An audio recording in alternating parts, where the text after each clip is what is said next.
So let's talk about United then. We had a show last week, I think, where we went over the recruitment, and in fairness, even with Grealish, I think, going to City, when you sign Jadon Sancho and Rafael Varane in the same transfer window, this is pretty impressive. And we said on paper they've got a really good team. We've highlighted as well the pressure on Solskjaer now, because he got a new deal himself. Yep. And Mark Ogden was a bit surprised, let's put it that way, for him to get a new deal. But certainly now, the team that he has on paper, Robo, is pretty impressive. And if he will have to be at the level of that team if he wants to deliver trophies. Absolutely. He's got to get the best out of Paul Pogba, that's for sure. Wherever he wants him to play him, whether it's in a 2 or with a 3, he's got to get the best out of Paul Pogba, because he's still, for me, one of the best midfield players in the world.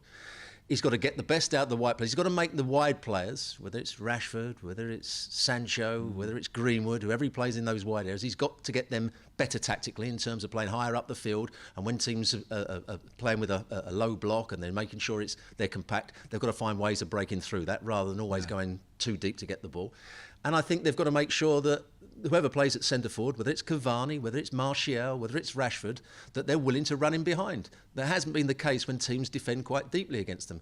Even when teams defend deeply, you still have to make runs in behind, and they didn't do that enough, Manchester United, when teams sat deep. That's where Solskjaer's got to improve his team. I think it'd be fascinating, Nedum, to see how he plays and who plays and where. Can you play Sancho, Cavani, Rashford, Bruno, Pogba, and only have one of Fred, Matic or McTominay holding? Or do you have to play with Fred and McTominay every time and then see what you do with the others? Yeah, it sounds like they're going to go with just 1-6. That's what it sounds like. Yeah. But then if they're going to go for, say, 1-6 and 2 8s, like Pogba and Fernandes both playing 8s, I think that suits Pogba probably more than Fernandes, because there's still an element of having to come back with that. But in something that Stewart was saying there, I think that's exactly right in terms of being able to stretch a game. Because sometimes I think as a team, you can look good, but you can look good playing in front of the opposition. If you don't have the threat in behind, you'll never be able to really have the stuff shorter as well. And I think with the players that they do have, when they are like that and they are more dynamic, I think they do look a better side. If somebody stretches the game, maybe that creates more space for a Fernandes, creates more space for a Sancho coming short. And as a defender, you don't know whether you're coming or going, but when you know it's in front of you, it's a lot easier to defend against. But in United, it sounds like Solskjaer is trying to go more front foot with his approach and almost get rid of some of that conservative thinking where he used to like the 2 6s and so on. And maybe that's because he's brought in a Varane who he thinks can probably defend better 1v1 than other people. So maybe they will be more open. But I suppose the ultimate test will be in saying this is what you're going to do. But in a month, 2 months' time, if that's not working, will he go back to what he was doing beforehand? And then if that's going to be the case, who's going to be missing out?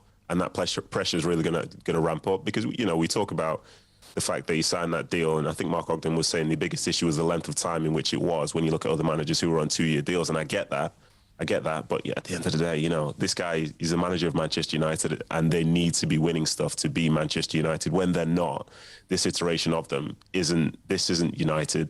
And I think with the players that they've brought in, they're trying to make that statement. So I think they will try and be more attacking, but I suppose the ultimate test will be, like, if it's not going well, does Solskjaer have it in him to be able to keep it consistent and say, this is what we're going to do, and we will find success even if it's not here right now?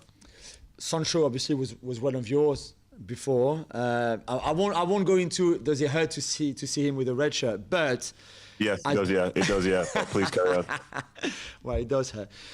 But how crucial, by both of you, will he be in that team? Because he's still young, and we obviously know what happened at the Euros in the final, which was very unfortunate for him. The price tag, the expectations of even just him coming back to England, not just the other club of Manchester, but just coming back to England with this big reputation of being one of the most exciting, talented young players in the whole of Europe, really. So how much pressure is he also under? He's going to be under a lot of pressure. But what he brings to Manchester United, I think, is that they've got players with pace, and Sancho's got pace as well. But what he's also got is that trickery and that ability to go past people in tight areas. Rashford hasn't got that ability. Rashford's great when there's space to run in behind and there's space to run with the ball at pace. I think Greenwood's a little bit similar. He's got a bit more, I think, technical ability than Rashford. Sancho takes it up to another notch, and that's why Man City bought Grealish, because he can do that in tight areas. And that's why Sancho's been brought to break down the opposition when they sit deep and stay compact.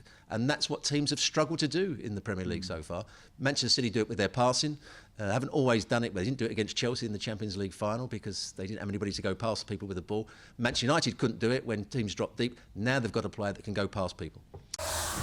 Well, thank you very much for watching ESPN on YouTube. For more sports highlights and analysis, be sure to download the ESPN app. And for live streaming, premium content, and let's not forget as well, ESPN FC 7 days a week. Subscribe to ESPN+.